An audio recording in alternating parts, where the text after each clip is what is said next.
Just so long. What is your current medical status? Aside from a touch of arthritis, I'd say pretty good. Ready, Jim! Lock and load! Fire. Welcome to The Good, the Bad, and the Sequel. This is the movie podcast where we're talking sequels and we do it in two parts. The first, an interview with an actor or someone involved that made the film worth watching. And the second, a discussion of the sequel, what went right, what went wrong, and how it could have been better. I really hope you enjoyed last week's interview with special effects and makeup master Steve Neal. We talked Star Trek, the fact that he worked on Planet of the Apes TV series. When he said that, when I listened back, I'm like, oh, maybe he worked on a sequel. Maybe we could change the movie that we're doing. But no, Fright Night, Ghostbusters, and so much more. He was great. So if you haven't listened to that yet and you're new here for the first time, make sure you subscribe, follow us on all social media at Sequels Only, and check that out afterwards. But man, for the first time, we're almost at 3 years in March. We're finally going boldly to where the sequel watching journey has never gone before. And I can't talk about Star Trek VI, The Undiscovered Country, without my co-host on the sequel watching journey, Jamie Riccardi. Jamie, how you doing? I'm doing okay, Doug. How are you doing? I'm doing actually pretty good. Like, to be honest, I gotta say, we'll admit it now, and I talked about it in the intro for Steve Neal. I don't want to get Trekkies attacking me. I never seen old ones. I've seen a few for when I interviewed Tim Russ. I watched a few Voyager. It was interesting. And for me, the thing that is really neat about this, that this is the one that we're covering, it's the last one with that original cast that really legendary. If you think about how many years they were on TV and really what they set off, like even today, there's so many Star Trek cartoons, series, and there's Trekkies everywhere. Well, I'm going to tell you right now, kind of what you just said, it's come to my attention that our reviews are kind of like good cop, bad cop, right? I found out that, through a couple of fans of ours, that they feel that you like a lot of the movies, and I'm not a fan of a lot of the movies. And I disagree with that. I think there's a lot of movies that I do like, but I feel that, and I hate to say this, but I think the Trekkies are going to get mad at me today. Oof.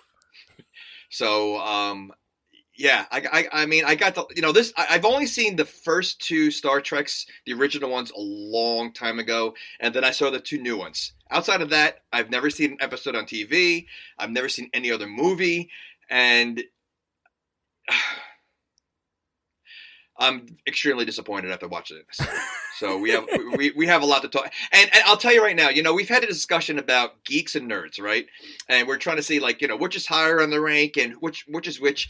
And I think I came to the conclusion that Star Wars fans are geeks and Star Trek fans are nerds. Oh, wow.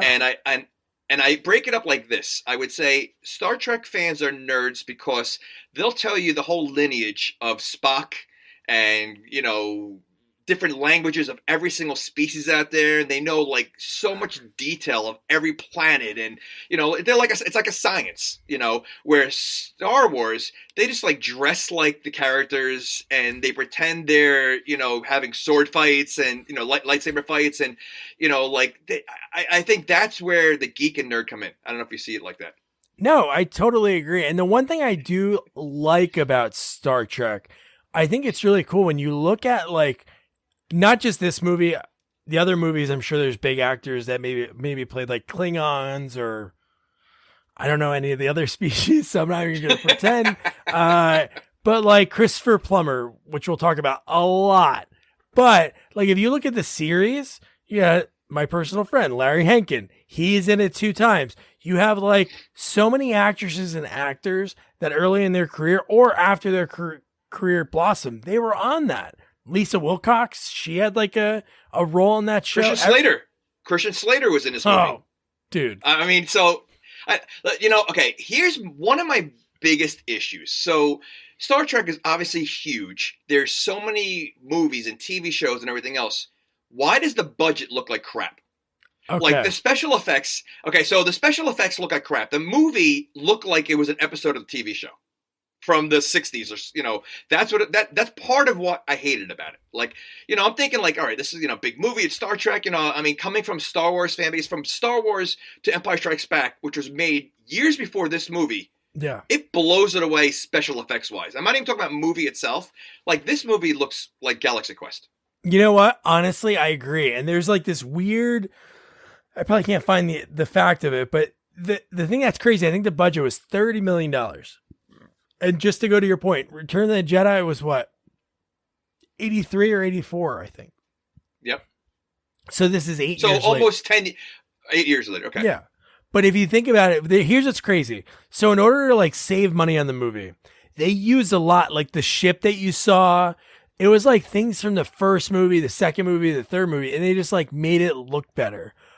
But in that sense, it made it look, I'm saying not made it look better as the movie. I mean, like they refurbished stuff, and they still had a budget of $30 million, which to me is absolutely mind blowing. Well, it's mind blowing, but then don't forget, they had all the original actors from their show, so I'm sure they demanded some extra money. So if you take that $30 million and you split it among the main actors and everything else, you probably have a $10 million budget. That's true. For special effects. So it just, to me, again, for such a huge franchise that's done, I'm sure made tons of money, they couldn't put more money into it. Like, I just felt like it was so cheesy that I think part of it is why I couldn't get into it. It would just look bad. And this is the sixth one, so... Oh, I know. You know what I thought, too? Is just think about 91. It was that weird realm, and I'm not, like, saying that you shouldn't have realm as in, like, Star Trek. Is that, like, realm? Is that something that they use? No, I mean in the sense of, like, you're in that in-between of doing practical and CGI. It's like that weird... Because you had to think what the effects were in this movie. A few years later, Jurassic Park... Terminator 2, like how I was going to say, when did Terminator 2 come out? Right. Yeah, so I think it was like that. I'm not saying that they didn't use the best effects. It's almost like they tried CGI before CGI was like good, because the jelly, we'll talk about it a little bit now, when they're shooting the guys and there's jelly that comes out of their body because there's no gravity, it looks like grape jelly. It does. Floating. No, it's... Well, listen, first of all, here's another. Again, I think all the Trekkies are going to get mad because I'm going to ask a lot of dumb questions that maybe they're going to know. I won't have the answers to, but I know you won't. But first of all, they all wear the exact same uniform. The exact. Like they all wear the same exact uniform. There's tons of people constantly standing around the ship, doing nothing. Right? I mean, like, I feel like there's only 5 people actually working, and everybody else is just standing around. You know what? There was a Jason Takes Manhattan moment in this when later in the movie, which we got to start getting into the movie soon, but there was a part later in the movie when they showed all the people and we saw like some side characters that weren't on like the main deck, and you saw people working like a cafeteria, and I'm like, holy shit. Okay. There's a lot of people on this shift. They're putting down napkins. They're putting they're very fancy. I don't know. I couldn't get into it. Before we're going to get started, I promise.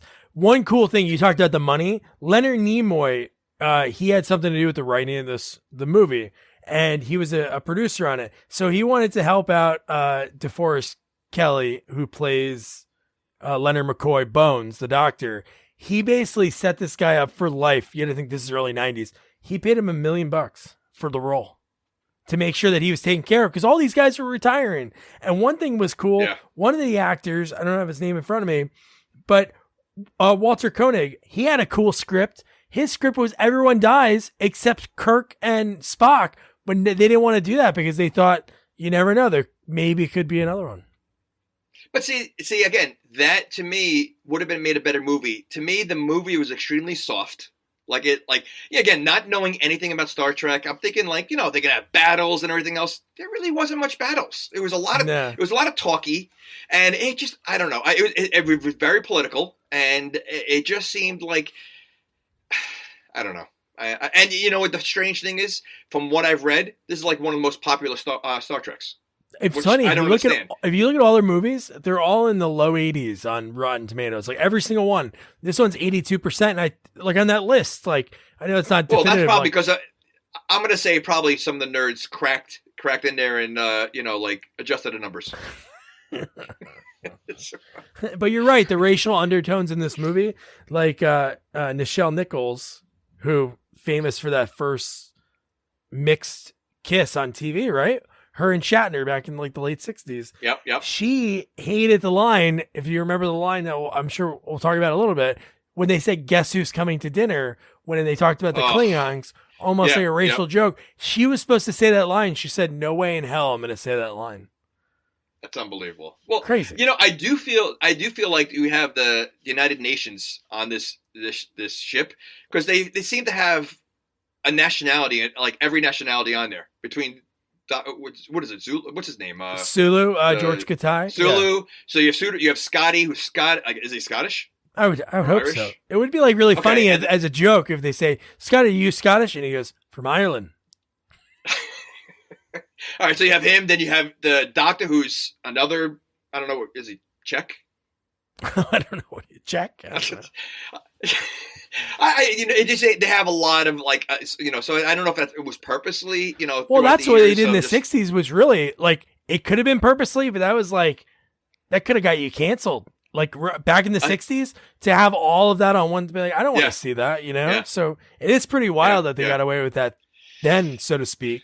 But so let's get into this movie. So no, dude, right into the title card. Okay. We see like flying through space. And co-story, like I mentioned, the co-story was by Leonard Nimoy, which is pretty cool. And then you have David Warner, ton of stuff.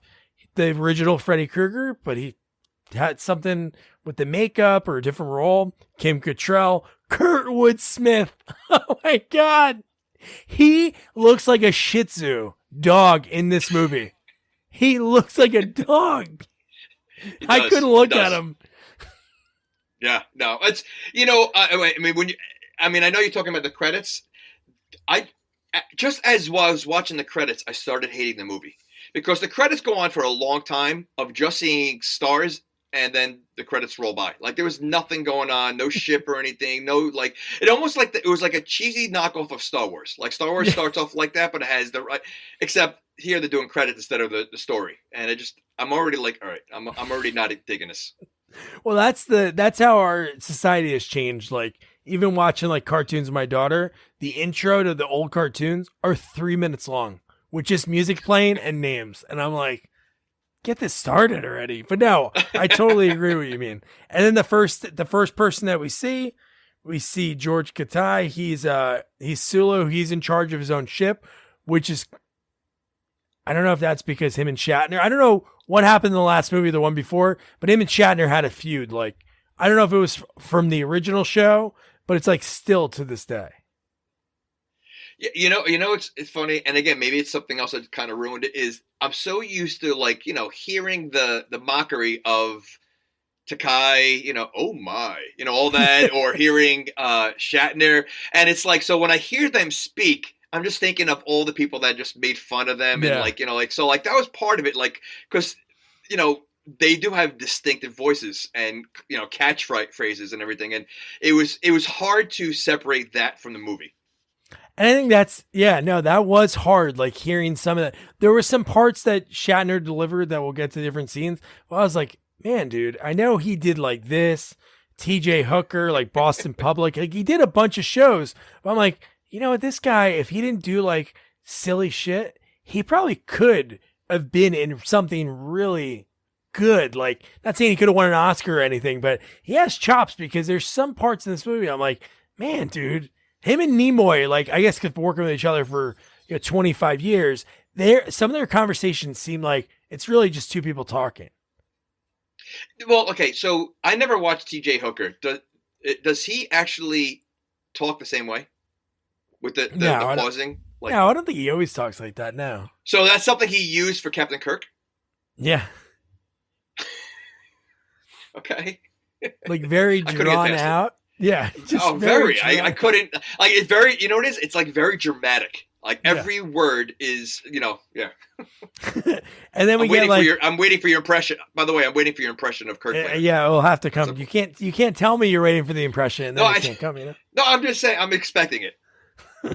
So then he talks about everything working well. We've been we've been on the ship for 3 years. It's been perfect. Like, where do these people, I wanted to know, like, obviously the Federation is like the United States. There's like their Federation down on Earth. And it's like, they're just out there for years. So he was like 3 years and everything's been great. His coffee shakes, his cup shakes, spills, explosion.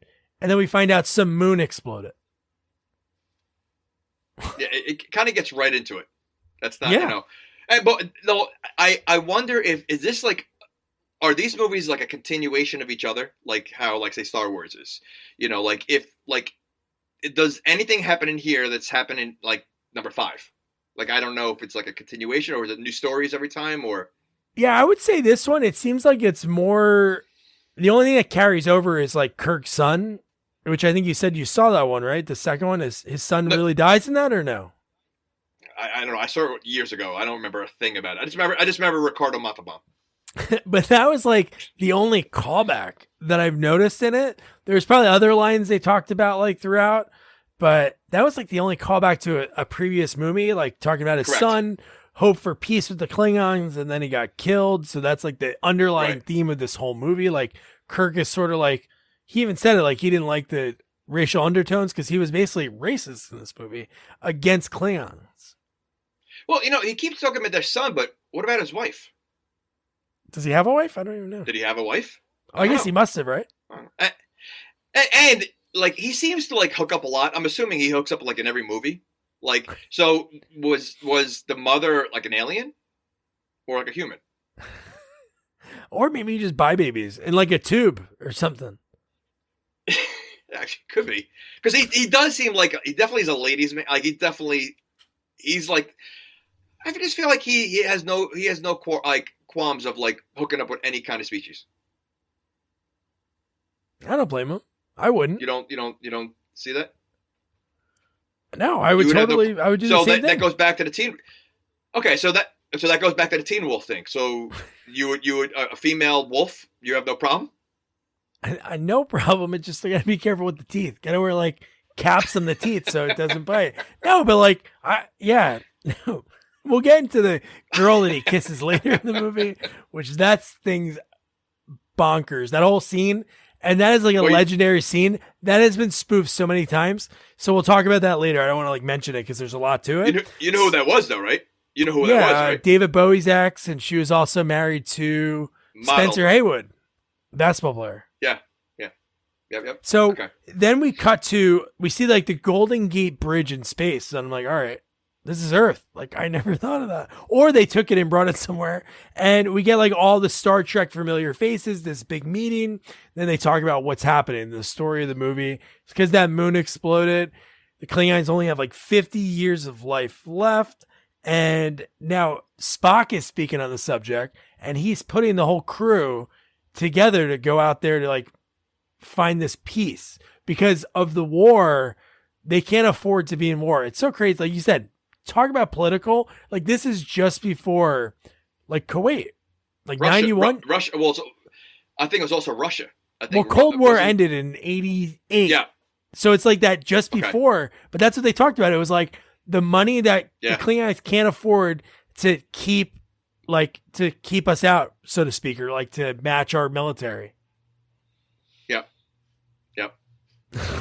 No, it's.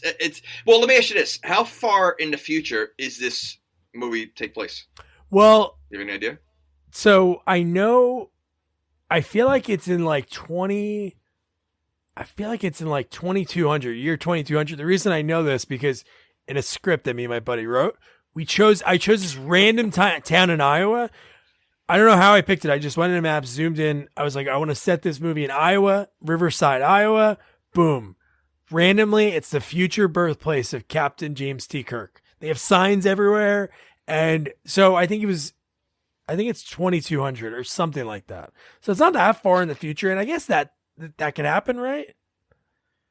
I guess. I mean, so you're saying that there's going to be all different kind of species of monsters that grow gray hair? Well, we won't be around to see, but I hope so. No, but so monsters also grow the gray hair and bald, because all the Klingons are bald. Yes, they're all bald, and they have hair on the sides. Like they have the horseshoe. They have the Costanza. They have the Costanza and the Larry David. That's the horseshoe. Yeah. Okay. My dad used to call it the cul-de-sac because my dad used to have that. He called it the cul-de-sac. That's awesome. So then we have, I mentioned the Kirk, and they're sending him out to meet the Klingons. And then how about a random joke thrown in? One of the, Spock says there's an old Vulcan saying is only Nixon can go to China, which was like a thing back in the late 60s. Yeah, he was the first president to go to China in like years, but I'm like, what the hell? Why are they mentioning Richard Nixon? They seem to do a couple of like old throwbacks. Yeah. To like news about politics. So yeah. Well, I feel like I'm again. There wasn't a lot of action in this movie. I feel like this movie, and you said it was their last movie together. So it was almost like the farewell. Like, it was almost like giving everybody a little scene, like for the last time to be honest, so there really wasn't much of a. So you're talking about, that like this movie is more of a drama than an action. That's 100% action. 100%. Yeah. Not what I expected. I would say this movie is like, there's different movies within this movie. They're I would say like a quarter of it. Like, I'm not going to say that I hated this movie because for me, like it flew. It's not like there were some parts that I was like, oh, they could have probably cut this scene out.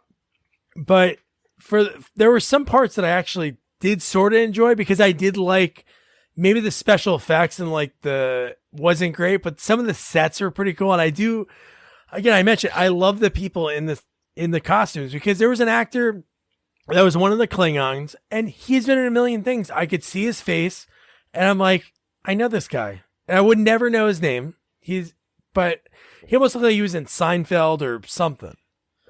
Oh, sure. Hey, well, we're going to keep talking about what it is. I think part of it also for me is that everybody like not everybody, the Trekkies all, I swear upon Star Trek and they love everyone. So I went in here with high expectations, like really high expectations. Like, it must be good if everybody keeps talking about it. They love it.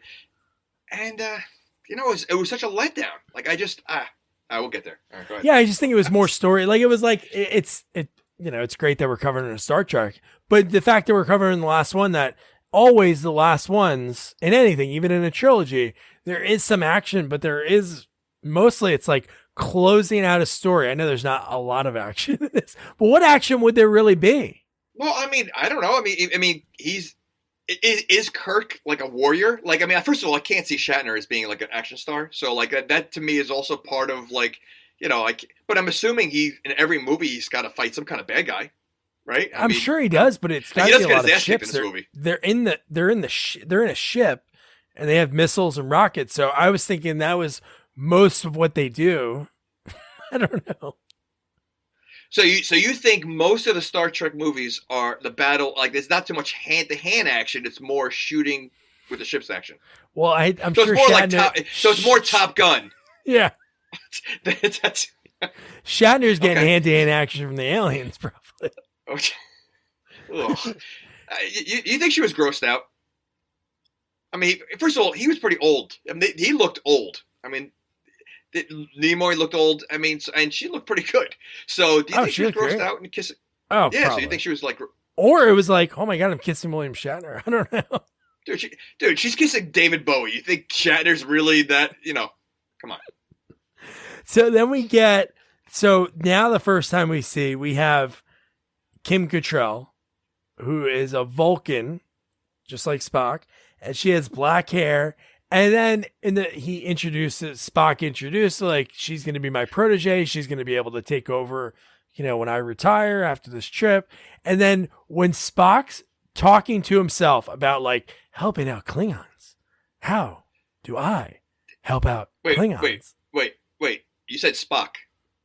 That was your Spock, or was that Kirk? No, that was my Kirk. I was talking about Spock before. Then I was saying, no. You said Spock was talking to himself. Oh, Kirk was talking to himself. You're really upsetting the Trekkies by doing that. So, but they know by the flawless impression. They actually thought Shatner was a guest, but he's not. Yeah. I was questioning that. Like, do people normally talk to themselves out loud like that? I do. Because we talked about this you do? before. I do this, yeah. Wait, so I totally forgot. So you really have like conversations with yourself. There was another episode we movie covered that an actor did, and you're like, who really does that? And I'm like, I do. Okay, so it sounds vaguely familiar. All right, I guess so. So I guess you and William Shatner are the only two people that talk to themselves. Okay. But the first thing I thought of, because his history that we just mentioned, I'm like, this son of a bitch is gonna hook up with Kim Cattrall. That's gonna happen in this movie. I'm like, and at first I thought it was gonna happen right there because she got really close. And he was hitting on her right off the bat. Yeah, he was hitting on her right off the bat. Yes. So, but okay, so Kim Cattrall's character, I have to be honest, her path in the movie, I had to figure it out almost immediately. Like she did not fit into this role, just based on once you find out there's a mystery going on. I'm like, it's so obvious just because she didn't fit. I feel like her character did not fit with the rest of the characters. Yeah, it's not that she didn't fit. You just think it's Kim Cattrall. She's already a star at this point. She was already in a bunch before that. You're like, she's got to be a main thing. She's not going to be a standby character. You know she has to and be you know it's involved not going to be one of the older people that have been around. I really thought that. I was like, holy shit. No, after I read that the one guy's script was basically killing everyone, I'm like, dude, if they're going to kill themselves off, Walter Koenig, he's going to kill himself in a ship. Wouldn't he make himself be a bad guy too or something? Yeah, but you know what though? After watching this, I just feel like Star Trek is very soft. You know, like I feel like I feel somebody just pulled over. Somebody just pulled over their car. They're loading a gun or something, or maybe they're using a phaser. The Star Trek fans are probably sitting home playing video games right now.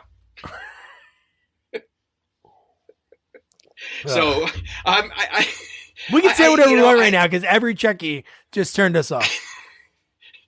They're probably like loading their photon guns and getting ready to, you know. You ever see that? Did you ever see that Saturday Night Live with John Lovitz? Oh yeah, he crushed it. Oh my goodness! And when you see him like with his ears flopping, it's Shatner's like, "Get a life, people." Yeah, hilarious. So all right, so now I lost my train of thought. No, so then we talked about Kim Cattrall and how Spock. Oh my God, they're gonna hate me. Kirk is flirting with Valeris right away, and then how about when he's lighting all those weird candles, and then he drinks out of the weirdest cup, the squiggly. So yeah, I mean, like Spock is into like candles, wine, like I mean, like it just didn't fit. It seemed weird. It just seemed like. I don't know. Isn't Spock an alien? Like, he's not human, right? Because he says something later on that if I was human, I would have done this, or I would have. I have that line written down. Yeah. No, he. Okay, so he's not. He's human. like Yeah, that is weird. Oh no, well that's why he says the line. He says, "If I were human," he's not. He's an alien. Yeah. So he's what? He's Vulcan, right? Vulcan. Yeah. Is that what it is? Yep, you got that right. Okay. You're in some cred back. No, but that was what I was mentioning. Show you how bad I know about. No, it was Spock lighting all those candles. Listen, no, it was. But I show you how little I know about Star Trek. When they were talking about Klingons the whole movie, I thought that was Spock's people, and that's why he wanted to help them. Because I forgot he was Vulcan, so I'm like, yeah. I almost throughout the whole movie, I'm thinking like, all right, this is why he wants. Then I'm like, well, why does he look so different? Yeah, compared to them. So, you know, and like bit, I'm sure it was in all the other movies and the shows. How about every time Kirk, you know, think this is his last trip ever, the captain gets on the bridge. What is everybody just like? It's like working in an office. Like, oh shit, the boss is coming. Everybody pretend to work because that's what everybody did. They all jumped out there like captain on the bridge. Well, again, like I said before. And most of the people don't do anything. They're constantly standing around. You know, They have a couple of people on the computers, and that's it. And there's no seatbelts at all. No, they all fly around. They go flying around. So, like, you know, this is in the future. They don't believe in safety. Like, they're literally not one person strapped in case there's someone shooting at them. That is really like, that's such a flaw. Like, why wouldn't they think of that? They're really like the is, smartest. because They're in the future. They had cars before. There's probably a museum with cars. I'm assuming the lasers are so powerful, which we noticed, that they really like can take a whole ship down. And there's one guy that goes flying across the screen when he gets hit. So that can't be the first time that's happened. Like, you would think after it happens once, they're like, all right, guys, you know what? We're clearly not safe. We got to figure out a way to strap ourselves in. No. So then Kirk, because they're going to escort the Klingon, the Chancellor and his people to like the peace meeting. So Kirk invites him on board for a dinner. They're like, we should invite him on board for a dinner. And dude, David Warner, mentioned before, he's in a ton of stuff. And him as the Klingon Chancellor, and dude, say what you want about this movie, Christopher Plummer is phenomenal in anything he does. Tell me, Captain Kirk, would you be willing to give up Starfleet? Then there's no need to mince words. In space, all warriors are cold warriors. Oh, he's amazing. Like, he really is. He gets into the character so much. I do have an issue with his character, though, because he has that Asian mustache. Yeah. And his name is Chang. And his name is I Chang. know, that is something. So, I mean, you know, like, they had, like, so he's an Asian alien, and it's Christopher Plummer. Like, you know, like, so, I mean, I had a little issue with that, but he crushes it. I mean, he's such a good, like, he could do any role. Yeah. Really. How about, did you notice that he was a Klingon, but he didn't have the Klingon forehead or anything? He does have an eye patch that's nailed to his face, though. I love that. That was cool. That was pretty badass. What I was going to say is Plummer said, I'll do the role, but I don't want to have the Klingon makeup. So he's pretty much just spray. Yeah. So he's like just spray tanned with that eye patch and then like that Fu Manchu, like that Asian Fu Manchu. So why didn't they do that for everybody and save money in the budget there, and they could have used it somewhere else? Because his costume did look pretty good, though. Yeah, I liked him. No, everything about his role. How about what he was wearing? He was wearing he looked like Mr. T. He was wearing a ton of like gold chains, like gold chainmail or something. I loved it. So what was his role? Was he like the heavy? Like he was the heavy? I think he was heavy? Like, I would think he was like the Secretary of Defense or something, because he was talking to Kirk, which obviously Plummer wasn't in the other movies, but he was talking to him. When he greeted him, he said, "It's so great to meet a fellow warrior." I'm like, whoa. But he's also a lawyer, because he's a lawyer later on. You can have a law degree. Right. Okay. Jack Ryan's an accountant, and then he turns into this international spy murderer guy. But yeah, he is the lawyer. That scene. I love that. Oh, man. Oh. How about how confused the Klingons are when they're opening the silverware? I wrote that down. I go, they look like they've never seen a napkin in their life. Like they were studying the napkin as they were like. Meanwhile, though, they're super clean.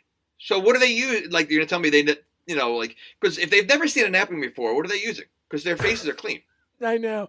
But how about the fact that they didn't know what a napkin was, but they were like shocked when they opened up the setup of the napkin and the silverware was falling on them or just falling on the table. I thought that was just so funny. There was a lot of humor. There was like humor and drama, very little action, but some of the humor I really did laugh. Well, you know what? I think the movie would be better if that was like the direction they're going in, and I knew that going into the movie, because again, it is campy. The movie, it's very similar to the TV show, I guess, look wise. So if I knew it was like, hey, they're going to throw a lot of zingers out there, and it's like it is a cheesy, kind of movie, I think I would have liked it more. But because my expectations were a little higher, I think that's what it was. Because they were funny, but it was cheesy funny. Like it was like silly stuff throughout the whole movie. Well, right after this, how about when the Klingons are... Wait. Here's the thing that is really confusing, right? Obviously, they know English. Like, they know English because they turn on a dime. How about when they're telling jokes to each other in Klingon. They're like, clock, clock, click, click, click, click, click. And they're like, ha, ha, ha, ha, ha. And then they're laughing too, as if they understand.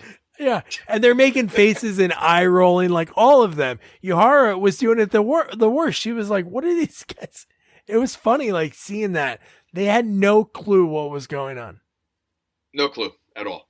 At all. How about the conversation? How about they're all talking about, I forgot what they were talking about. Oh, they were talking about like parts of history. And then Kirk just comes in and the conversation's like over and he goes, Earth, Hitler, 1938. Another throwback. Like, yeah, I know. And then it was, then it was over. The scene was like over right there because he recognizes how rude he was, like how everybody was being rude towards them, and then he just blames it on the Romulan ale, which is illegal. It is, but what was his excuse why he had it? He said, but when you're out it, like when you're in space, or if you're like, what did he say? He said something. I think it was like the distance from like the home planet or something like that. Yeah, and it looked like hypnotic. It was like a weird bluish color. It was. And, you know, I thought they were going to do an aliens thing because someone says in space, nobody, like they started that line and then I forgot what he said. He didn't say hear you scream. He said something else, but I thought they were going to go like aliens because they seem like they do a lot of throwbacks and I thought they were going to do that. Yeah, that was probably just a bit that they added in there. But then from there, it's over. It got really awkward. Kirk apologized because too much Romulan ale. Kirk is he normally douchey? Like he seemed like douchey most of this movie, and like is he like that in all the movies? Yeah, he's very like a bigot. Like but it wasn't just towards him. He was towards Spock. He was douchey. He was douchey with everybody. Like so I wonder. Like there's definitely animosity between him and Spock. I think that was always a theme in even the old show. I think there was always something in between them because in the original series, it was like he was scared of having another being, like a non-human, like work with them. Kind of like Aliens kind of took from that. If you think about it, like they always had like that AI, like Lance Henriksen in Aliens, and everybody was really leery of that outsider. So he was like that outsider with the humans. So maybe that's why he had that. Do you know how Spock joined them? Like, you don't know the history of Spock? They picked him up at a diner. He was waiting tables? No, he couldn't afford it. And he was doing dishes. He was hitching. Listen, you know what? I don't know much about either one of them, but I feel that Spock can kick his ass. Ooh. Well, he does have the Vulcan death grip. He's an alien. Look, Kirk looks like a wimp. I mean, he really does. I mean, he does get his butt kicked, later on in the prison. But I just feel like Spock, he's definitely the cooler character. And I don't know if Trekkies out there will be mad at that, but I think Spock can kick his ass. I think that's probably like a Team Edward team. What's the other guy's name in Twilight? I wouldn't. I don't know, Jacob. I'm sure there's a 50-50 split when it comes to Kirk and Spock. I could see that because each of them has their qualities. Like Spock's like the intelligent one, right? Intelligent, really thinks about what he's doing. But he also seems like a dick. Like Spock seems like he has an attitude also. Like he seems like he's smarter than everybody and he knows it, so he can't be bothered with these peon humans. Yeah, he's like the guy that drives a Prius and goes to Whole Foods. He has his nose in the air all the time. Listen, he has lit candles and wine, so I'm not surprised. I don't know if he's a player. He should be getting some too. I don't think he. I don't think any girl's gonna go near him. I think he's just too weird. He's weird. And he also looked like he's 80 years old in this movie. Oh yeah, he's pretty old.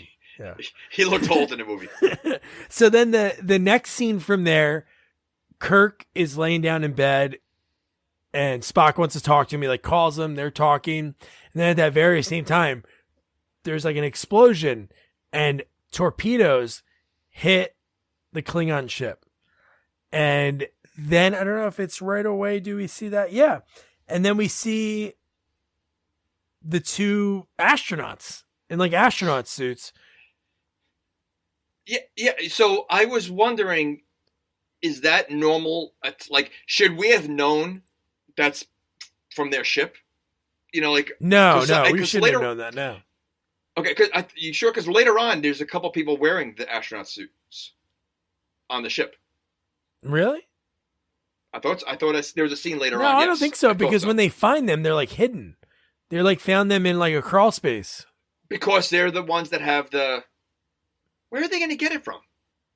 They're in. I mean, they said how long were they in space? Well, no, they were just in space. No, that was Sulu that was in for 3 years. No, they just left. Oh, okay. Right. From that opening scene. So I'm sure. So they went to a thrift store. Store, picked up an astronaut suit. Okay. All right. Snuck in their luggage. Okay. But so then that's the scene when they're going with the phasers. You see like the grape jelly come out of the bodies. People are getting shot up. The Chancellor, David Warner, gets shot. He's like bleeding on the ground. But that's what was pretty cool. Not cool, but like the mystery of it. I know we talked about it. Like we kind of guessed like who was involved in everything. But it was really interesting when they said, "Oh, but the torpedoes came from our ship." Yes, I mean that was cool. I mean, but back to the scene when they're shooting everybody. So there's only 2 astronauts and all these aliens, or what are they called? Wait, what are they called again? Klingons. You're gonna tell me not one Klingon had a gun handy to shoot them? Not one. They weren't ready. It seemed like it happened pretty quick. They should have somebody should be protecting the. Oh, I know, but they should have like the Secret Service for him. I guess that's Chang, which kind of makes sense. Maybe that's why he wasn't ready. Yeah, but still, you're gonna tell me like, listen, you're in space. You know that there's creatures everywhere. There's people all over the place. You can tell me you're never like. You think Kirk walks around with no gun? He seems like a guy that has a gun with him all the time. I find it hard to believe that these 2 astronauts are able to kill all those Klingons, shoot one guy's arm off, and yeah, why? So it shoots people and they don't explode, but somehow it shoots this guy's arm off. How does that happen? I don't know, but the scene before they got on the ship, how about when they're like, "Oh no, we have no gravity." The gravity got knocked out when they got hit by the missiles, and then they're like floating, and then that's when the astronauts walk in, they shoot both of them. But it kind of makes sense. We can talk about it now, but it seems maybe like Chang, who's a bad guy, he's in on it, and maybe he like put the right people in the positions that didn't have guns. Maybe because there was like 5 guys that survived that, and they were all with them. Like we saw them in the end scene in the movie. So maybe he did that. I don't know. All right, it makes a little bit more sense. It does, yeah. And then Kirk and Bones, which his name's Dr. McCoy, but I love the nickname Bones. They only say it like once in this movie, but I think it's pretty funny, and he's pretty funny. He has some great lines like coming up, but yeah. They go onto the ship and they're like, "Hey, we're going to go to help out," And talk about the balls. No. Well, it wasn't so much. I mean, part of it was to help out, but also part of it was to say, "Hey, it wasn't us," because, like you said, it showed that the torpedoes came from their ship, so they wanted to kind of make peace. So, but it was a combination of both. So the doctor went over there to help out. Kirk was going there to kind of, fix the situation. Yeah, you're right. No, that's true. So then when they go over there, they see the Chancellor like bleeding, and the fact that this guy's a doctor of humans and he had the balls to like attempt to save this guy's life. That was pretty much with CPR and mouth to mouth. Oh my God. He was slamming his chest so hard. He was like, well, bang, bang. And they were worried, like they didn't want him to touch him in the first place. And then, because they were like they thought they were the ones that caused this whole situation, to begin with. And then he starts punching the Chancellor in the chest. So they had to be even more like, what is this guy doing? But would that be like a vet? Would that be like a veterinarian, working on a human?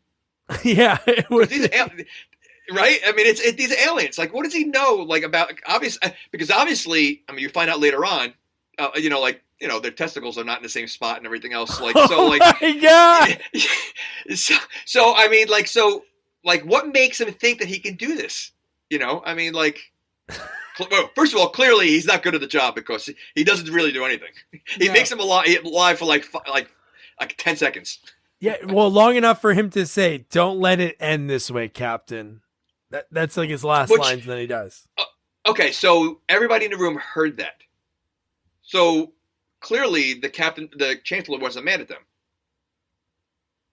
No, clearly, right? You're right. Yeah. So so right away they should have they still accuse Kirk and the Doctor of sabotage and everything, but they heard the Chancellor say don't let it end like this. So that should have been enough to say, all right, these guys are innocent. That's true. No, they should have really thought about it. But now, right away, they're under arrest. Spock is in charge of the ship now, and then they're trying to figure out like what happened. What went wrong. Which I thought that was pretty cool because they're like, we didn't fire missiles, and there's none. I checked the inventory, but it's like our ship says that it fired 2 missiles, which was like, all right. I have to be honest. Yeah. Maybe I was looking down or wasn't paying attention to this part, but did we ever find out how it showed that the 2 missiles went without having the 2 missiles go? Oh, how it went? Well, Scotty says that I guess there's some log, but what happened was I think whoever did it, which we find out later in the movie, like the 2 peons that did it, they somehow were able to like erase the records because it wasn't on there. Like Scotty went in there, he checked the inventory, so they probably were able to replace the torpedoes and the missiles right away, and then also like clear the log so it wasn't there. Makes sense, right? It seems very detailed. For do something like that, it seems very detailed, and no one figured it out. So I have to mention this fact now before we get like too deep. We're talking about like Kim Cattrall. Wild thing. So Kim Cattrall, during the filming of this movie, she participated in a photo shoot on the empty Enterprise bridge where she wore nothing but her Vulcan ears. Nimoy found out, and he personally ripped off all the photographs because he feared it would harm the franchise if it ever came out. I don't believe it. I need to see it. I need to see it too. Kim Cattrall, anybody has those ripped up photos? There's probably some guy that worked on set that day or janitor on his wall. It's just Scotch tape. Scotch. You know, there's some Trekkie nerd who's cutting out a picture of Kim Cattrall's face and putting her on the bridge. Oh my gosh! And then one more fun fact. They're gonna hate me after this. They love you. They love you. So how about this? Gorkin, Chancellor Gorkin, who played by David Warner, who just died. How about this? Jack Palance was offered that role. He turned it down. You know what? His voice, I don't think would fit. I don't think his voice would fit. He has a voice like what's his face from Roadhouse. What's the guy? The Sam Elliott? Yeah. Not that they have the same voice, but such a distinctive voice. Like I don't think he could have done it. No, it would have been weird. Like hearing that voice, like even close my eyes, that would have been. You can't. His delivery wouldn't have worked. He's curly. You can't get. Oh my gosh, that's great. So then from there. Oh yeah, Kurtwood Smith. We mentioned before. He looks like a Shih Tzu, which that'll be on our website for sure. He reminds me of, and I know they look different, but he always reminds me of Michael Ironside. Like they have a similar kind of. Yeah, they have the same kind of like. It's almost like they don't smile. They don't know how to smile. They don't smile. They play the same type of role, like the villain role. Totally. I always see. I mean, I know they're very different, but I feel like they're very similar too. Yeah. Good old Michael Ironside. So he's the president, and he's the president of the United States, which is like kind of like because he said at least at first I didn't know where it was or what it was, but then he said meet us on Earth when he was like talking to. I think he was talking to the Klingon people. I think he was talking to them. Did RoboCop come out before this? Right? Probably. Yeah. RoboCop? Yeah, RoboCop was out in 87, 88, yeah. So it shows you like casting. Like what made them think that you know what? Michael Ironside, who plays an awesome bad guy, and let's make him like the president, look like a Shih Tzu. Well, it's Kurtwood Smith. Now you just offended all of the Michael Ironside fans, or Kurtwood Smith. Why would they be offended? I don't know. I think they're very similar. But like, what makes them think that he would be like perfect? I mean, he did the role well, but like, if you told me he's going to play that role, I'm like, I don't see it. Can I tell you something? So the casting director, when they were looking for people, they weren't looking for people just because they would be a perfect fit. They wanted people that would treat this like the greatest movie that they ever done. And that's why we mentioned the name earlier, Christian Slater, which it was crazy that he was barely in it because he was already in a bunch at this point. He has like one line like, "Hey, sir, it's time to wake up." I think that's all he says. He was a big Trekkie. And I'm sure Kurtwood Smith, Trekkie, plumber, I'm sure he respected it. So there's probably a lot of these people that are in this movie that just wanted to be attached. Yeah, be attached to it. No, I can see that. Why not? Well, same thing with Star Wars. I mean, you had like Daniel Craig was a stormtrooper in one of the movies, just to have just be part of the franchise. I could see. I didn't know that. But he was a stormtrooper in what? He was in one of the newer ones. Yeah, he was in like the dentist scene or something like that when they were going to torture her. He's one of the in the dentist scene. Or she's like sitting in a dentist chair or something like that, and that's the first time she uses the Force. You see the movie? I've seen that. I don't remember a dentist scene.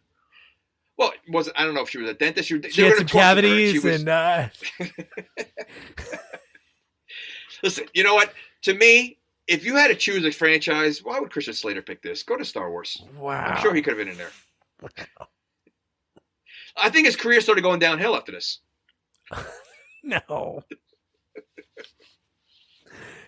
So then we have the Chancellor's daughter. She's talking to Kurtwood Smith, the president, and she's like, "I want to kill Kurt for killing her dad." And then we have the trial. So that trial scene, dude, how honestly, like, put yourself in their shoes.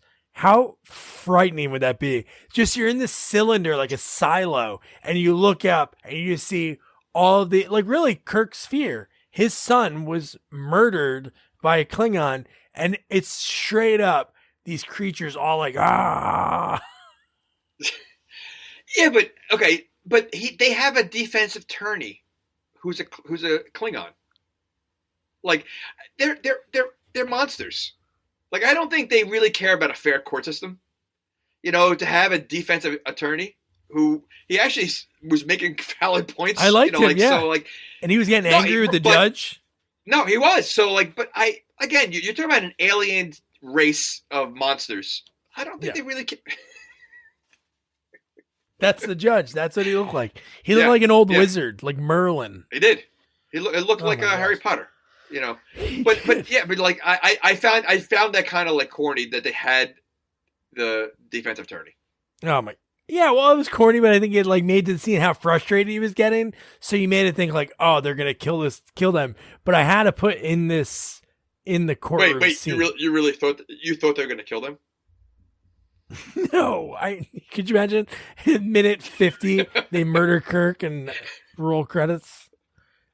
So here's the scene that I thought was pretty funny. So good as to tell me, what is your current medical status? Aside from a touch of arthritis, I'd say pretty good.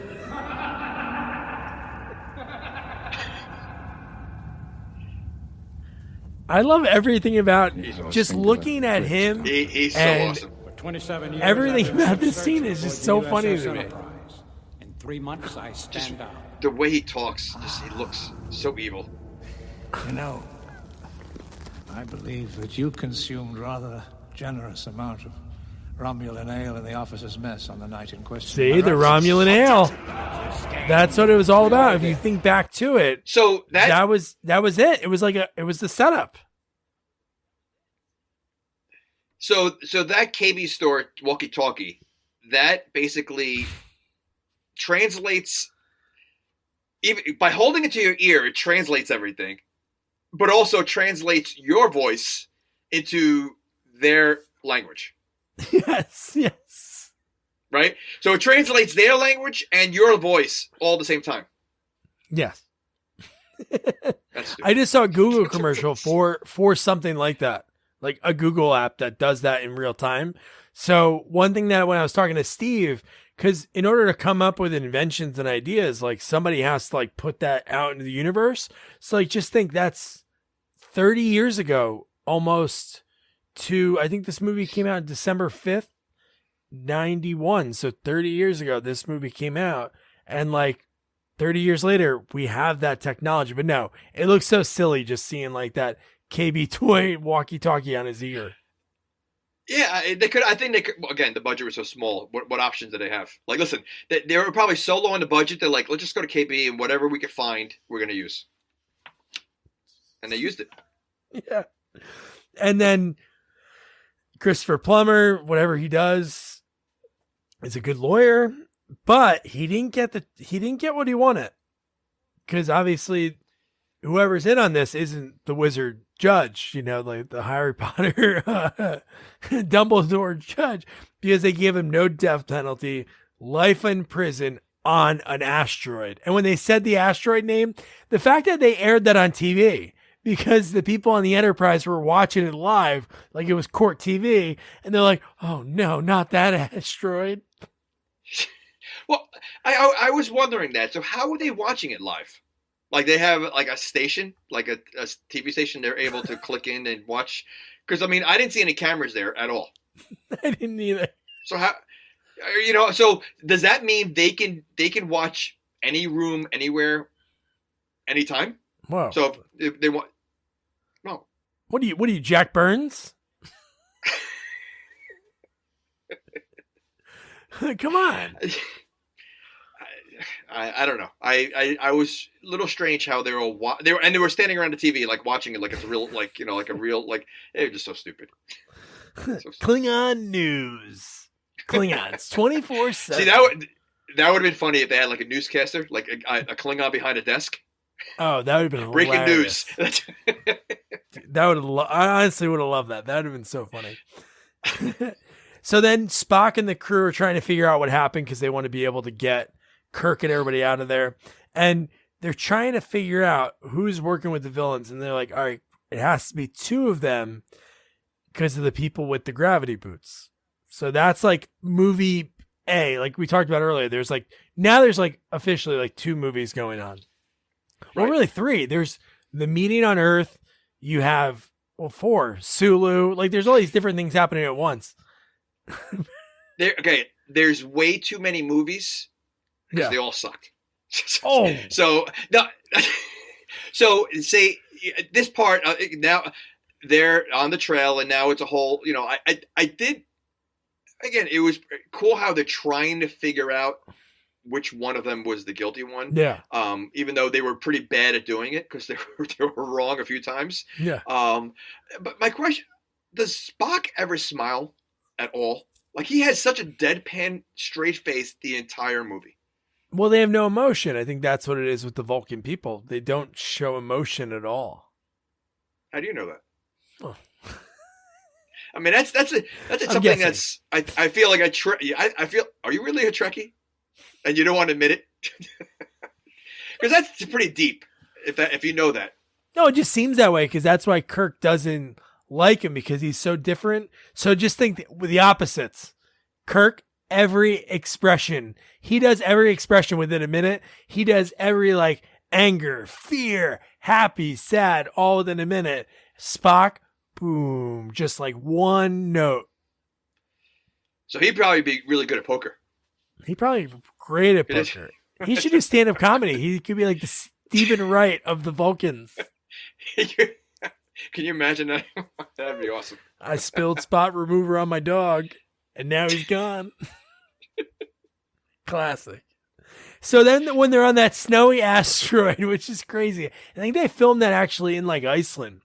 But it was cool that they filmed that on location because some of the really far shot later when they're escaping is pretty cool because you see where they're at. But it was really wild looking? And I stared at it. I even paused my TV and looked at it. I'm like, dude, the prosthetics that they had on the dogs to give them those gnarly teeth, that was pretty cool. It was. I mean, I feel like they stole the set from Star Wars. Empire Strikes Back. That looked like the same kind of setup. So yeah, I wasn't impressed. Ooh. Well, if there was Tauntauns walking around, then it would have been. Okay, then maybe. Again, listen, Star Wars did the same kind of set, and look how awesome that set looked. I don't know. All right. But I did like, I always love, like, I'm telling you, I love the special effects when it comes to the sense of like the makeup effects. And I thought it was cool here because you had whoever was doing the makeup on this movie, when he walks into the prison, when he finally gets into it, when they like open the gate to go down the stairs to get in.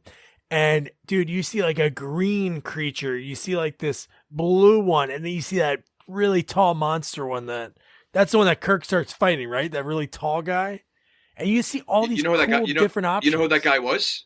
No. Who was it? Okay, so I'm trying to think. It's either him or the one that was with, what's her name? Iman? Yeah. The model. Remember the big guy in the beginning there? So they weren't the same person, right? Or were they? I don't know. I don't think so. Well, one of them, it was either him or the one that he fights was actually, his name is, he's known as the Brute. I don't remember his name, but I looked him up. He played a part of Michael Myers in Halloween 4. He was Leatherface in one of the movies, like one of the Leatherfaces, and he played Jason Friday the 13th New Beginning in one of the parts. So you look him up on IMDb. He was in, and he does stunts like in other movies, but he's like, I think like Michael Myers when he was, maybe falling down. Like he wasn't like the main Michael Myers or main Jason, but he was one of all three of them. And you look up his IMDb. Oh my God, he might have been the guy in part 4 that got fired. There was a guy in part 4 when we covered that. He was in like 4 scenes in the movie. And he got fired because of one of like something, but no, that's crazy. Man, we got to get him on here. Yeah, so look how big he is. Like, right? Like, I mean, so it would fit. That was so it was one. I don't know. He was known as the Brute. So whatever, it could be the guy he was fighting because he was pretty big. All right, I got to look that up. That's cool. So then we talked about Iman or Iman. I don't know. Iman or Mama. Yeah. I don't know. But she was married. Like you talked about. David Bowie's ex. And then the one thing I remember her from, even though she was in a bunch of movies at this time, she was in the Michael Jackson's Remember the Time video. Oh, yeah. She was the queen. Oh, yeah. Yeah. Everybody was in that video.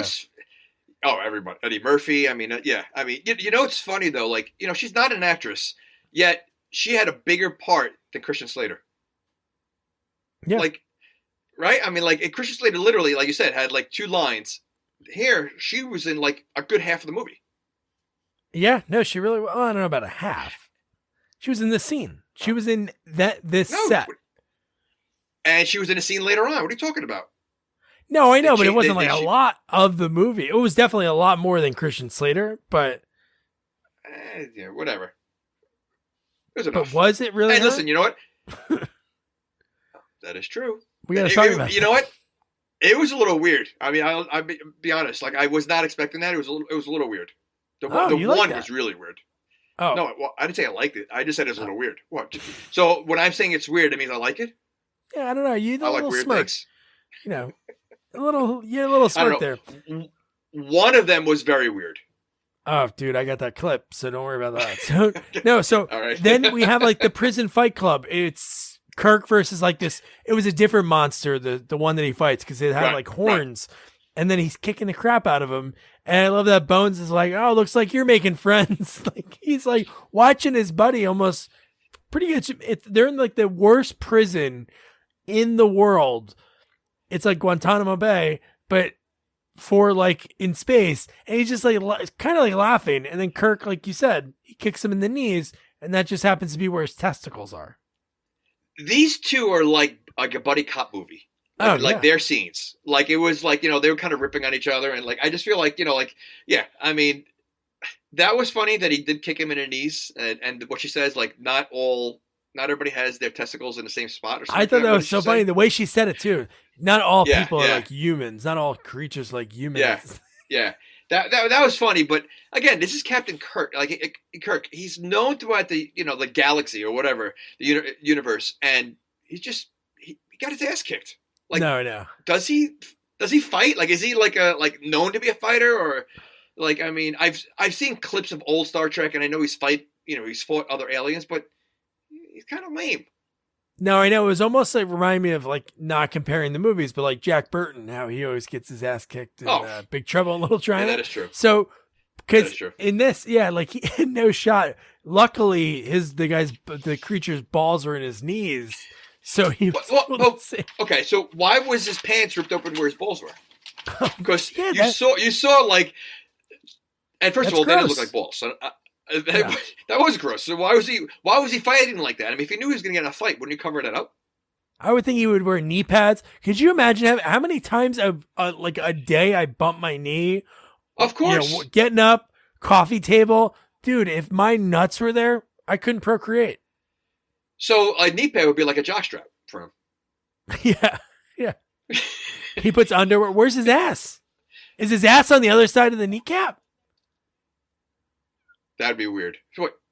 So how would he go to the bathroom? He can't sit down. Oh, wait, where's his penis? Is the penis right near the testicles? It has to be, right? There was nothing there. It looked like the inside of like a heart, like what they showed. Like it was like all like blubber. Like I don't know what it was. Like it was weird.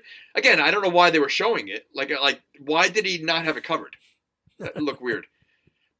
But yeah, Matt. So if his butt was on the other side of that, how would he go to the bathroom? Because he's sitting down, you wouldn't be able to go to the bathroom that way. I guess you have to just like put your leg in the toilet, like hanging over. Maybe they have like a little stirrup. You could put your leg in and you just hanging over. Just a weird thing. Like again, I think that's what we were talking about. This movie's drama and jokes. But okay, so you're sitting around a table and you're just saying, all right, you know what? Let's just do something funny. Let's have this guy have his balls in a different place. Would you pick knee as the spot? Like, what do you think of other places like first? Like, I feel like knee wouldn't be like a top choice. No, it needed. No, it's silly that it was there. I guess they want it to be like, oh, Kirk's gonna hit him in the spot. That'll be. Yeah, I know, but like, what if his balls are on his nose instead? And Kirk punches him. Like I think having it for a nose would be funnier. Like I mean, like I don't know. I wouldn't say knee. I just like, all right. I don't know. Or like Hugh Jackman with the balls on his chin in movie 43. Something like that. No, that was an amazing scene. Maybe somebody got inspired by that. Maybe somebody from movie 43 watched this movie and they're like, oh, dude, we're gonna make it like Star Trek 6. Oh, what are you going to do? Put testicles on his knees? No, his chin. Well, you know what? I think where they got it from is, you ever watch Family Guy? Yeah. Oh, yeah. Okay, so you ever see the one where Peter had, so his chin looks like balls? Yeah. And there's one episode where he goes, how'd these get here? Yeah. And he takes his, so like, I think that's probably where they got the movie 43. Oh, man, that's All right, there's a long talk about balls. Long talk about balls. So then we have Iman within seconds making out with Kirk. They were like sleeping in their cots, came over, started making out with him. And then I wrote, did he write this movie or did he ask Nimoy to put the scene in? And I love Bones' reaction. Come on, man. Which was probably funny because I don't know how much action Dr. McCoy got in any of these movies, but that was probably put in there like, all right, we've done X amount of episodes, 6 movies, and you're always kissing chicks. And I never am. That, that's made me think that there's been other movies where Bones might have had a shot, but Kirk, took the girl instead. Yeah. Like Kirk definitely seems like that guy that, he doesn't care, friend or not, if he has a chance, he's going to do it. Even taking it away from someone that like Bones probably doesn't get that much action. And when he does finally get a chance, Kirk swoops in. Yeah, Kirk just Mr. Steal Your Girl. He comes in, takes the girl. Oh my gosh. So then they're doing, now we cut back to like the Spock and the crew, like trying to solve like the mystery. They find Klingon blood, so they know it has to be somebody on the ship. And then how about when they're looking around and they find because they find the gravity boot, and in the locker it's labeled Dax. How fun! This another funny. It's kind of funny. It's just so stupid. Like I mean, no, it is. That's what I mean. They're silly jokes. No, I know. Yeah, it's silly, very silly. How about the fact that they look at their uniforms and again, every uniform in a closet and in the drawers all look exactly the same. Yeah. Like, so how do they do laundry and knowing they're getting their right clothes back? I would hope they have labels or initials. You know how long that would take? Oh, that would suck. I would hate that. So, I mean, don't you think, like, you would think, like, all right, you know, people on level 3, you know, they get the gray suits, and the one, you know, down below, at least, like, separated by colors. Yeah. And I don't know. But that guy, Walter Koenig, man, I don't have all the names of all the people. I should. Oh, he's Chekhov. That's his character. And he was like, remember the Russian tale, Cinderella? If the shoe fits. And then when the guy walked in, he looks at his feet and they're just like, I don't even know what, it almost looks like a foot got shot with a shotgun and healed. It looked like I'm going to get you, sucker. Like, remember, I'm going to get you, sucker? Yes. When his foot gets blown up, that's what it looked like. And yeah, you know what? That was the funniest part in the whole movie. Like, because Spock goes, look down. Or something like that. Like, he pointed down. Like, what did he say? Did he say look down, or he like motioned, go look down, and you see his foot? That was pretty funny. That was so stupid. So that now Iman is a creature in the next scene. Iman, Iman. How do you say her name? Well, Iman doesn't sound very flattering for a woman. I would say Iman sounds Marsha. better. Her name's Marsha. We'll do that. Her name's Marsha. What, that's the name of the movie. In real life? No, no. Iman is her real name. Marsha is her character. We'll do that because I don't want to. No, I know, but Iman sounds just so unflattering for a woman. iPod? So then you have Marsha. She is Martian. That's pretty lazy. They just took the N off. So she is like Mystique. She is Mystique from X-Men. The same character. Yep. She shapeshifts into this terrifying creature and it was like, hey, it's me. and then did Kirk say something? Like, didn't he have like a joke or something like, he said something because he hooked up with her? Or yeah, I think he said something and then Bones made a face at him. Right. Like, almost like, dodge the bullet. Yeah, but you know what though? I don't think that would have stopped him. I think if she came in and changed into the monster right before, I still think he would have done it. He's a creep like that. I think Kirk's a creep like that. So then they escape pretty easily. They escape too easy. They're like doing work and then they get onto this tunnel, like onto this cart. They get out of there. And then they're covered in like a ton of sheets that somehow they were able to steal all the stuff and no one noticed. This is like the Alcatraz of prisons and they get out pretty easy. Well, I guess people do escape because we saw that frozen guy dead on the ground, which is pretty cool looking. Yeah, but don't forget in the beginning, was that the same guy that in the beginning? I don't think it was because they were. No, I don't think it was because that was near like a different entrance. Like it didn't look the same, but seeing that second guy frozen. Why do you have no? But he had no clothes on. Maybe he thought he could everybody run had out. Clothes without clothes on. Well, maybe the horned monster was trying to make him lick his testicles on his knees. Oh, come on! Oh, And then Spock, because Spock is so smart, right? He put a tracking device on Kirk's back when he left. So he did the old like kick me sign on his back, but with a tracking device. But he made it look like he was doing it without Kirk knowing it, but Kirk knew he did it. He did. But the way he did it, he was doing it very sly. They know each other so well. So he's like, I'm going to pretend to know that you're not doing this. To make him feel better. I know he's doing it, like he's trying to be slick. I'm not going to say anything. I don't want to hurt his feelings. Here's another silly scene, but I laughed. How about when Uhura is trying to trick the Klingon to pretend that they were Klingon? Remember that? When they were trying to figure out where Kirk and Bones were, and they were looking through a thesaurus and like a English to Klingon dictionary, and she was like, Gorkin, and then they're like, ha ha. Like, the same thing earlier in the movie when they're doing the jokes at the table. It's so stupid. Like, are the other movies like this? Like, are all the other movies like have these? Like, I really wish a Trekkie would tell us. Like, I really do want to know. Like, are they you really want to know? like? Not really. Well, at Sequels Only, wherever, Facebook, Twitter, Instagram. Oh, I'm sure when we post it, I'm going to be, there's certain people are going to say some things. But all right, go ahead. So then Marcia, she kind of admits that, what her plan is. Like, he was like, well, why did you have to come with us? And dude, he punches her in the face. Yeah. Well, he's all tough now. He couldn't do anything with the big guy, so he punches the woman. She's a girl. and he hits her hard.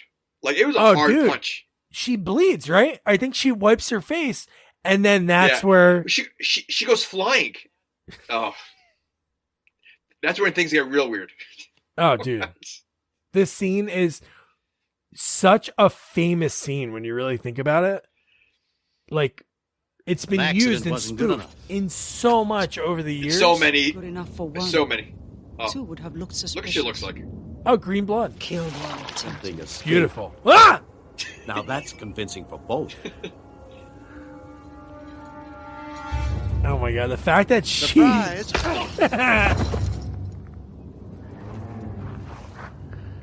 It'd be great when he was hooking up with her, and she did that.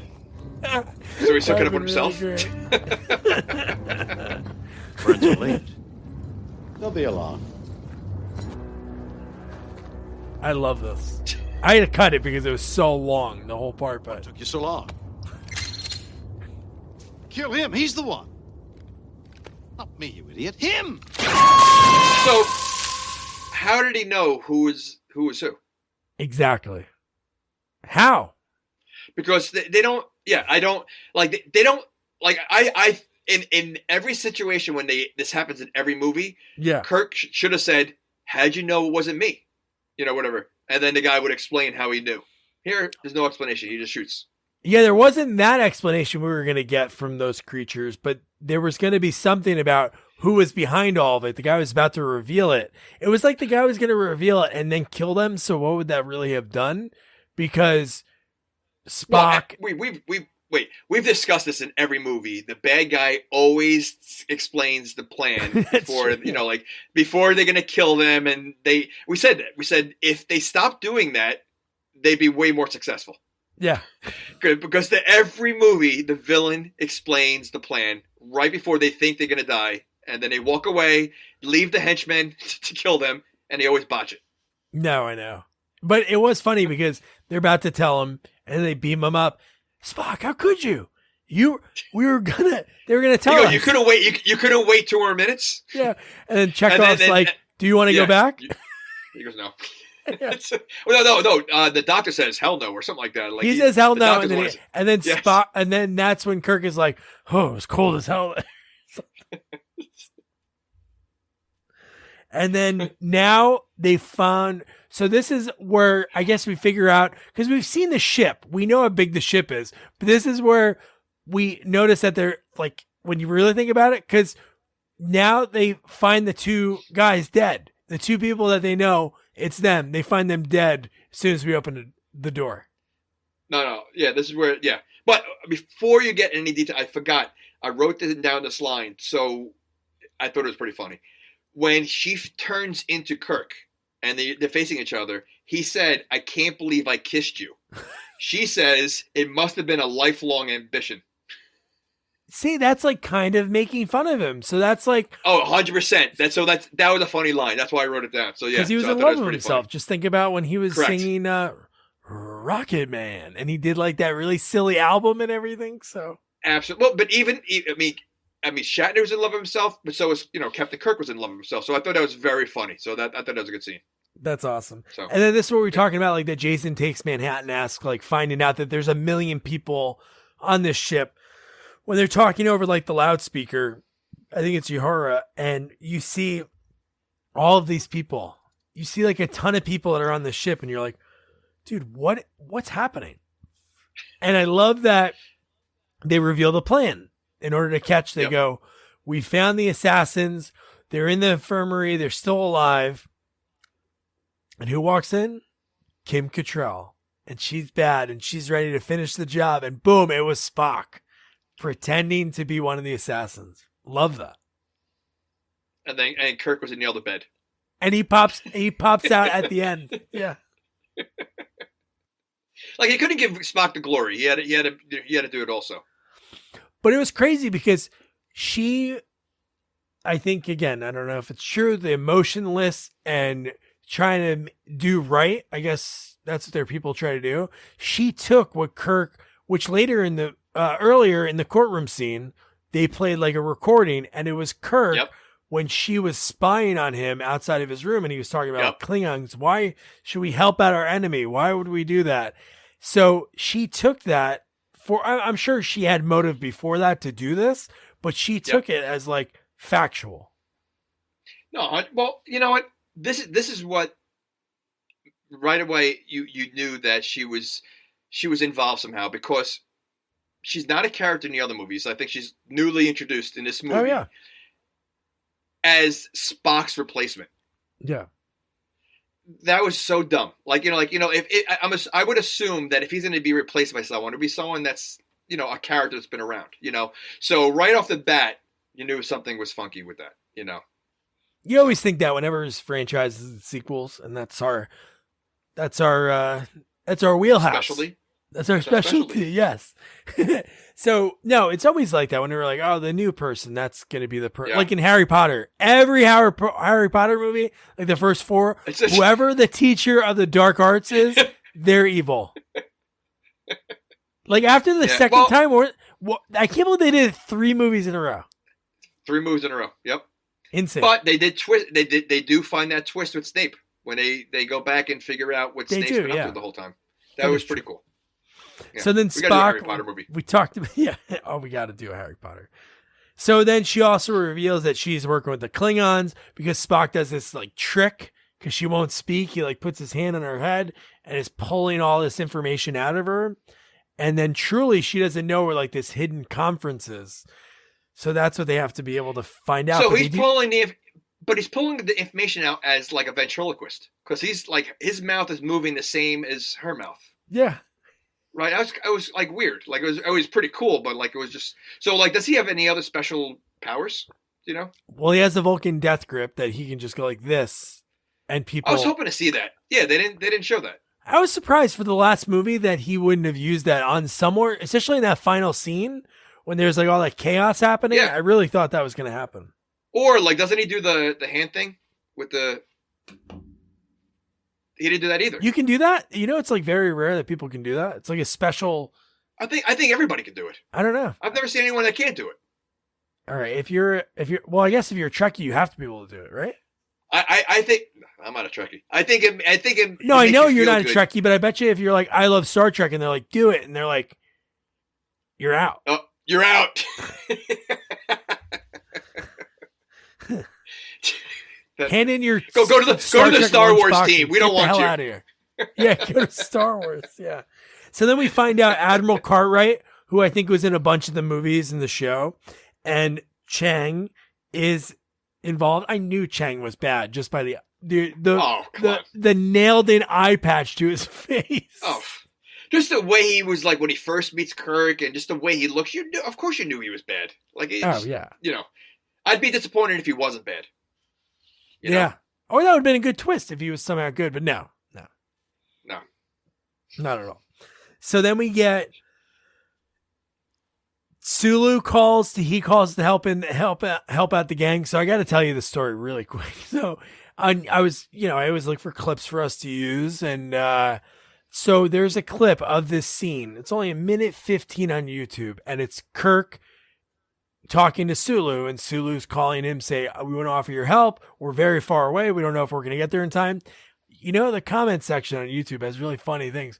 One of the comments was, man, the guy behind him is packing a serious laser. And I'm like, what? So you go through, I'm like watching it, and all these guys are just standing there doing nothing behind him. You don't even see their lower part of their bodies. Then the last shot before the scene's over, the guy standing next to him, he is hung like a mule. And because they wore tight clothes, it is so bad. I'm like, holy, how did no one notice this? And like, hey, can we get another guy in here? It was John Holmes. John Holmes is like, not really him, but it was a guy that, it was ridiculous. Only a Trekkie would notice that. Because there's no way, I didn't notice it. You didn't notice it when you're watching it. So, only these guys are probably watched the movie 1,000 times. They're probably zooming in on it and, Zooming in on every crotch shot in the movie. It's like, oh. I thought that was so ridiculous. But no, so he's like, oh, I'm going to help and this is what I was talking about like earlier, when Kirk and Spock are having that conversation in the next scene, trying to figure out like, what are we going to do? How are we going to save the day? And then at this very same time, the peace meeting, they find out from Sulu that the peace meeting started. So it's already happening. And, Kurtwood Smith again, Shih Tzu. This time he's wearing like these Coke bottle glasses too. It's just hilarious. And I love that everyone watching it on the ship is like sweating bullets because they know something is about to happen. It doesn't seem like this whole scene, again, you've seen in so many movies. I mean, The Naked Gun has done it. It just it doesn't seem like a Star Trek scene. It just seemed like again, it just, I feel like they just threw it in like each scene, like you said, 5 different movies. And I feel like they just pieced it together and just gave it one like farewell. Cause it just, to me, it doesn't, I don't know. It seemed kind of silly, this whole scene. Yeah, and I think you mentioned earlier, the way it was shot, it just reminded you of like an episode of something. That's what it looked like. It looked like Star Trek 100%. With, I never watched like any of the Star Treks, only the ones like a few, like a Voyager, and it had that look. Like it looked like you're watching episodes of the show. But that's next scene, and then earlier, like they figured out that the ship, she reveals, Kim Cattrall's character reveals like, hey, it's an invisible ship that can actually fire when it's cloaked. And they're like, fire when it's cloaked? How could they do it? How many are there? She's like, it's only one. There's a prototype. And then we find out Chang is in that invisible ship and they fire at the Enterprise. And who saves the day? Sulu flies in, and not only to fly in to help, like not even to fire at him because they don't know where it's at, just to give them more time. And they start taking shots. Like you said, the one guy flies so far, no seatbelt. He gets launched. He gets launched across the ship. Like I said, not one seatbelt. They're not even hanging. They're not even holding onto the bar. Like nothing. Like they see another ship aimed at them. That they see the ship about to fire at them. No one like says, all right, you know what? Let's buckle up. Let's this could be a bumpy ride. No, they just stand there and wait and watch themselves get shot. And how did they do that? Like they're all sitting still. So they must have had a guy rigged on something to pull. Because there's no way, unless the guy ran and jumped. It was insane how far he flew. But the damage that the missiles were doing. Trampoline. Oh, well, the other thing is, like, now they're watching this ship aim at them. How do they know, on the Enterprise, how do they know, like, the first bullets were not going to blow the whole ship up? Like, they were just waiting around for them to shoot them.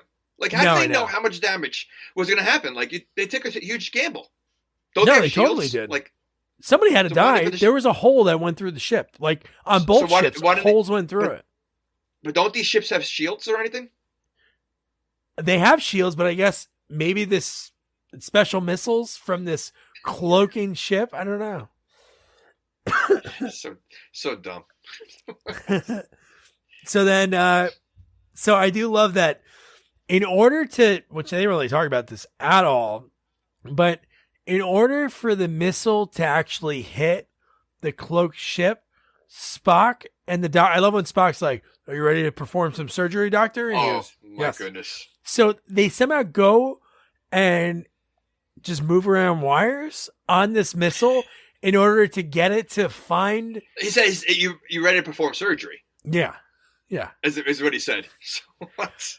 But the fact that they did that, and from that, they were able to move the wires and then put it in position in time. But I do love that. I love the Kirk fire.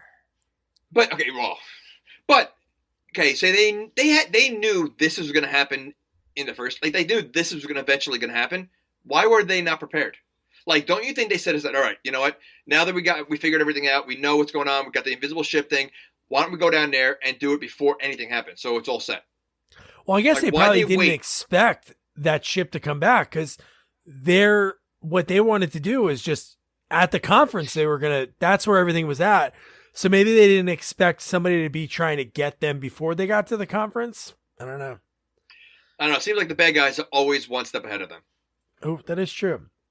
And I love that. Maybe they are getting old. They are getting old.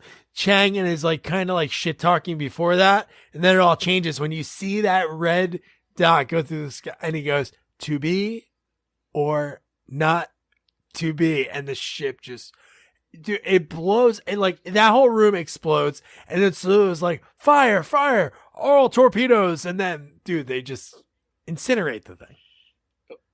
Yeah. Yeah. So why were their bullets more powerful than Chang's? Maybe when you're cloaked, the missiles can't be as powerful. I don't know. Smaller ship. Star Trek expert. I don't know. Because they would be like, well, because they're using a certain kind of, gamma rays and. Oh man! Now they definitely do. They're pissed right now. Who do you think would, if there was like a gang fight between the Star Wars fans, the Star Wars geeks, and the Star Trek nerds, who do you think would win? You know what? There's probably some really tough people that are on each side. It would be great to have that in a sketch, like in Anchorman, like when all the news teams are fighting each other. Oh, yeah. It'd be great to have them. I'm gonna get people hating me now. What about the one with the telephone booth that flies, Doctor? Oh, Doctor Who? Yes, Doctor Who. Yeah, but I don't think Doctor Who. I would say like you need to get them like Lord of the Ring fans are probably also up there. So yeah, like Lord of the Ring fans, you got the Star Wars fans. I wonder who would win. I would if it was about. So then they get then from there they beam to the conference just in time. And I thought this was so funny. Is this how people would do this? If you saved somebody's life, you dove, tackled somebody that was about to be shot, would your immediate thing would be like, Jamie, New Jersey? Because Kirk tackles the president and goes, Kirk, Enterprise. And not for nothing, why Captain Kirk, later in life, he was Priceline.com and Priceline. Why in the hell was he never the spokesman for Enterprise Rent-A-Car? You know what? That would be amazing. That should have been easy. You would think that would have been real easy. Yeah. Instead of Enterprise, we'll pick you up. It should have been Enterprise, beam me up, Scotty, or something. That would be awesome. And speaking of Scotty, he also seemed angry throughout the whole movie because they kept telling him it was fired from the ship, and he kept telling you, no, it's not. Like he was angry throughout the whole movie. Well, that's his job, so he probably felt like on his watch that happened. Didn't he kind of look like Captain Kangaroo or like Mr. Belvedere? No, he did. He did look like Captain Kangaroo. He got big. I looked at old photos. I was watching like clips from the original series. Captain Kangaroo or the Scotty? Scotty. He was skinnier, and he got a little bit bigger. He wasn't skinny. He wasn't skinny on the show. Skinnier. I'm saying he's skinnier than he is now. He was probably drunk. Probably drunk. But he saves the day. He's the one who finds the sniper that's lined up for hours. We see this guy in a before shot when Kurtwood Smith, the president's talking, and you have a couple of the Klingons that are in on it, looking up at this glass, weird looking thing, like a weird window. They're staring at it. Why didn't he shoot then? I don't understand that. And it was everything seemed to be like in slow motion, the way he was moving, the way he was setting up the gun. We watched him put the gun together in slow motion. It was ridiculous. Jesus Christ. And then that's it. Scotty shoots him. But wait, so did he have a sniper rifle? It was a sniper rifle, right? The Klingon did, yeah. It was a regular sniper rifle? Like, wasn't that kind of weird that he had that gun? Well, it was a Klingon. When did they ever? Maybe they were purposely doing that, so when they found the gun, they could be like, "Oh, it's got to be somebody from Earth that did this. It wasn't a Klingon gun." I don't think there's ever been a real gun in any of these Star Treks. They all use photon lasers and all that kind of stuff. There's no way they have a real gun. And then Kirk at the end of the movie had like a Rocky IV-esque speech about bringing people together. You know, if people, you know, he didn't say bigot, but it was basically like, I thought a certain way and I shouldn't have, and we should be brought together. And then the Chancellor's daughter was like, you, Captain Kirk, have really, you know, kept my father's vision alive. And then I thought he was going to make out with her. I was going to say, the last scene should have been like they walk off together. Or something. You know, because you know that was happening. Oh, yeah, dude. And then I do love I really think fitting wise, and then the Admiral gets arrested. He's like, arrest those men. It's like, no, arrest yourself. Which I guess was kind of cool. But I think it was neat. I don't know how they set up the filming of it, but I really hope the last day on set ever was that final scene. So I thought it was cool. It was like, you heard it was like, they want us to dock the ship. They said we're decommissioning it. Wait, you think you hope that the last scene was the final scene that they shot on set? Movies aren't shot in order. No, I know that, but I mean, a lot of times they are. No, they're not. You know, the first scene that was ever shot for Face Off was the final scene in the movie. Okay, that's one movie. I'm sure there's other movies. Do that. Okay, and a ton of movies probably filming in order. Memento, nobody films it in order. No. How do you know? You asked. The chances of you having all those sets available that you're filming in perfect order, no. Do you think Memento, because it's showing backwards, if they film it forward, it's really backwards? Yeah.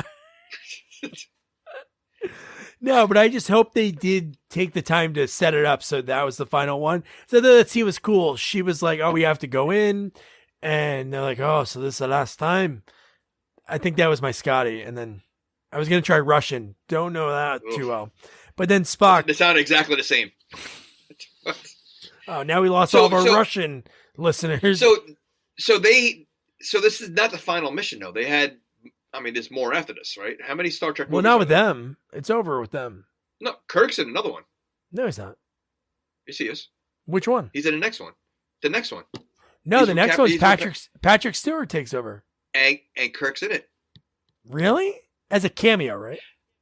I don't know. I didn't see the movie. I was looking up on just what the next movie. I was wondering if this was the last movie with them. So I think it's called Star Trek Generations or something like that. I think that's the next movie. Okay. And Patrick Stewart takes over, but I believe Kirk, they thought he was dead or something like that, and he's back, and it's the last movie of him, but he's in there with him. I don't know if it's a big role. I didn't know they were in the movie together. Wow, that's interesting. I believe they are. I got to double check IMDb. Wow. And then Spock's, the line you mentioned when he said, if I were human, my response would be, go to hell. And then he looks around, everybody's like, oh, and he's like, if I were human, of course. And that's it. That is the end of Star Trek 6. I think obviously you in the beginning, what you said, it was fun to talk about. Cause I think looking back now, like when we do this, obviously no matter what, we have fun doing this cause this is a blast. But I think the funny parts in the movie were really kind of funny. But I just think that for me personally, like there was just like way too much drama and like not enough like action. There wasn't like too much with that. Well, so, I know you're going to ask, would I recommend this movie? Yeah. Would you recommend this movie? I think, well, here's the thing. So I feel that, number one, because, Star Wars is such in a league of its own, you can't help but to compare the two, right? The two biggest space franchises, you just can't, the most famous ones, it's hard to compare, and there is no comparison. Star Wars blows this movie out of the way, between just the music alone and the special effects and like the storyline, so much better than what Star Trek, has. So I would say if you're a Star Trek fan, I can understand how you can like this movie. It's the last one. It's, you probably, knowing all 5 stories of all the movies, maybe this would make more sense. We saw the other ones. Maybe we would like it more. I don't know. I would say if you're a Star Trek fan and you've never seen it, which I doubt because they probably own it and watch it every single year. And they probably, they probably watch it every month. But if you are a Star Trek fan and you haven't seen it, absolutely watch it. If you're not a Star Trek fan and you've never really seen any of them, I would say no. Because I really did not enjoy the movie. Yes, it had its moments. It didn't make me want to watch another one. Let's put it that way. So it sounds like you're not recommending it? I'm not recommending it basically because every Trekkie you've seen every one. So yes, I'm not recommending if you've never watched them, I would say, you know what? The newer ones are more entertaining. The newer ones, the obviously the special effects, the movie making is, years later, so it looks much better. It's closer to Star Wars. I would watch those. These old ones, no, not at all. So no. Again, I think the thing that would have made this like I would say, because this is like the Beatles, like the last time the Beatles play, like on the rooftop in London. It is a cool thing. I think that even though I didn't watch the series, like to have that real sentimental, you like felt it while you were watching it, that not like they were soaking up the moments. The thing that would have made this movie, I think, a lot better for, I think, both of us to enjoy, if the mystery of who it wasn't something we guessed right away. Like Kim Cattrall stuck out like a sore thumb because she was a brand new character in a role like that. Now she was like the president, like Kurtwood Smith at the time was just as big as a star. Kim Cattrall was in like Police Academy, Mannequin. There was other movies too, but if she had a role like that, like it's not like I ever thought Kurtwood Smith was going to be the bad, because he was in a role that really couldn't have been involved because he wasn't there. So that would have made it a lot easier, I think, for both of us. But no, there's funny lines. So would you recommend it? Oh, definitely. No, I definitely would, because there's things in this movie that are like the gag of, who's he? Shoot him, not me. So for the 5 silly scenes to sit through an almost 2-hour movie, you would recommend it for 5 silly scenes that you could easily look up on YouTube. So, okay, let me ask you this. Did this movie make you want to watch the other ones? Okay. So not saying I wouldn't watch the other ones, but it's funny, like when I looked at that list and like the synopsis and Rotten Tomatoes, like it's funny, like the 4th one is kind of like Escape from Planet of the Apes. They're like in present day. Like I swear, in a scene, they're in doctor scrubs in a photo. One of them has Abraham Lincoln in the movie. Okay, so that has to be again silly comedy kind of, like, you know what? I think another problem in this movie, and again, there is a cheesy factor to Star Trek, but I think, like, you hear about all these characters and the franchise and everything else, and I feel like the characters really did nothing throughout the whole movie. Spock. Right. There's nothing about Spock. There's nothing. Kirk really didn't do anything. Like, I think maybe if you saw, like, maybe this. I mean, the Wrath of Khan is always known as like one of the best ones, and I don't remember it as much. But maybe they do more. To see more from Kirk, and like I just feel like the characters really did nothing. Like, so, like, it was a very flat movie, and I feel like there wasn't much going on. So for someone that's not a Trekkie and never seen the other ones, it's like boring. It's like, they were like no likable characters. Like nothing really was going on except for a couple of silly scenes. Yeah, and it's probably because it's the last one. Everybody had like equal time, equal lines, it seems. Well, they're also old, so there was, so they couldn't do much. Oh man! All right, I don't think they even had makeup. They looked the part. They didn't need makeup. Oh man, but we did it. We did our first Star Trek. So like you said, we got to do Harry Potter, The Lord of the Rings, Star Wars. That's 2022 is going to be huge for us. But the year's not over yet. And if you remember, the next sequel that we're going to be covering, we covered a boxing movie already. Unfortunately, it was Teen Wolf 2. Fun movie to talk about. Not the first boxing movie that we wanted to cover sequel-wise. So we're going to try to right that wrong by diving into the Rocky franchise for the first time. Not 2, not 3, not 4. Rocky 5, the one where Rocky loses all his money because he had a crooked accountant, and his voice reverts back to Rocky 2. He turns back into Rocky 2. Yeah. And a lot of people don't really consider this a Rocky. Ooh. We'll talk about that. We will. But it's funny. Money equals better speech. That's really what this franchise really, it's so funny. And for this, I was lucky enough to interview cinematographer Steven Poster. Throughout his career, Steven worked in cinematography and camera operator, which had him work on everything. You look at his IMDb, he even worked on a Gallagher friggin' comedy special. Just his, I think his girlfriend at the time, or his wife at the time, was a production manager for it. So he was like, oh, I'll operate a camera for it. So he worked on that. That would be awesome. Strange Brew, Blade Runner, Big Top Pee-wee, Rocky 5, Baseketball, Donnie Darko, and even Madonna's Like a Prayer music video. We could have done Big Top Pee-wee. Oh, man. No, Rocky 5, man. No. You gotta go I'm Rocky. excited. It was a great chat. So, yeah. So, don't forget to review, rate, share our podcast, and don't forget to follow us on all social media at Sequels Only. And don't forget to check out our website, sequelsonly.com. Good night. Good night.